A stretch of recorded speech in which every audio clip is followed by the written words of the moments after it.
How are you doing? I don't mean that in a glib, hey, how you doing way, but I mean, how are you really doing? If you were to stop right now and just evaluate your life, how would you rate things right now? I'm going to guess that on a scale of 1 to 10, you'd put yourself at about a 6.5.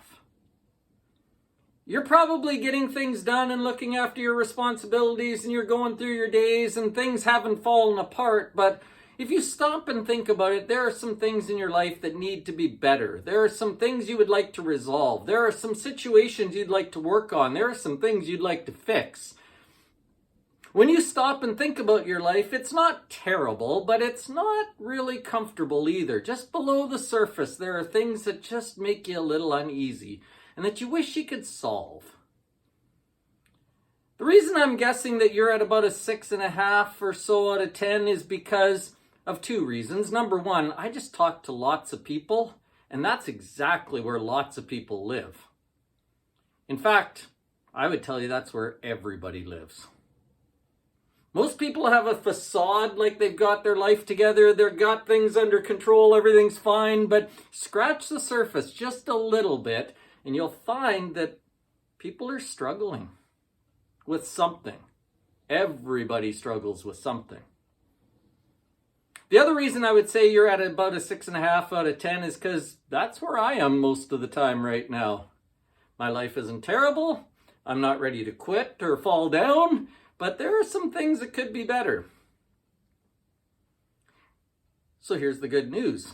This week's sermon really helped me.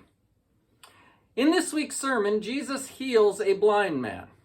And you might think that has nothing to do with us. If that's a situation that took place way back then, we're not blind, Jesus isn't here in the physical form to heal us, what's this got to do with us? Well, here's the thing. As Jesus heals this man, he sets up certain conditions for that healing to happen.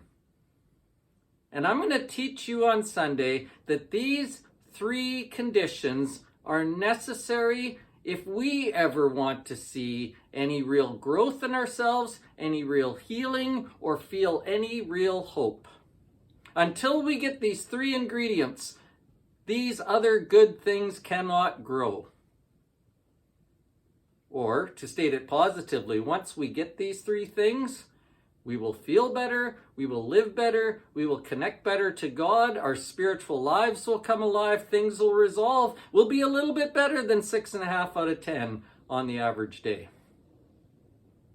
The sermon this week is called 3 Necessities for Growth, Healing, and Hope.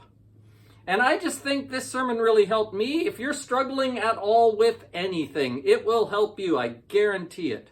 And it would help anybody else you know who's struggling right now too, which, again, is everybody you know. So invite a friend, make plans to be here on Sunday. I think the sermon is going to be really, really good.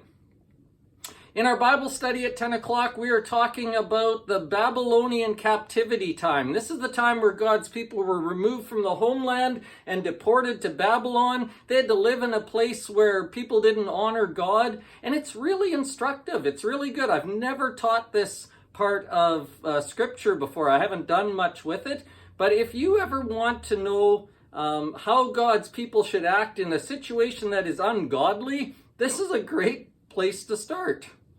I'm really excited about this class. We're going to talk about people like Daniel and Jeremiah, and we're going to look at the Psalms. We're going to go all over the place. This week we're going to talk about Daniel, and so if you want to just review the story of Daniel, that'll give you a background to what we're doing.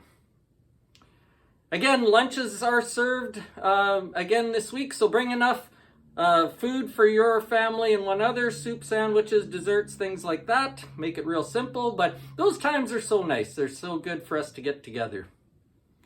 I think the sermon this week is super practical, really helpful, really hopeful, really God-centered. I think it's going to send you away feeling better. And that's a good thing because worship should always send us away feeling better. See you Sunday.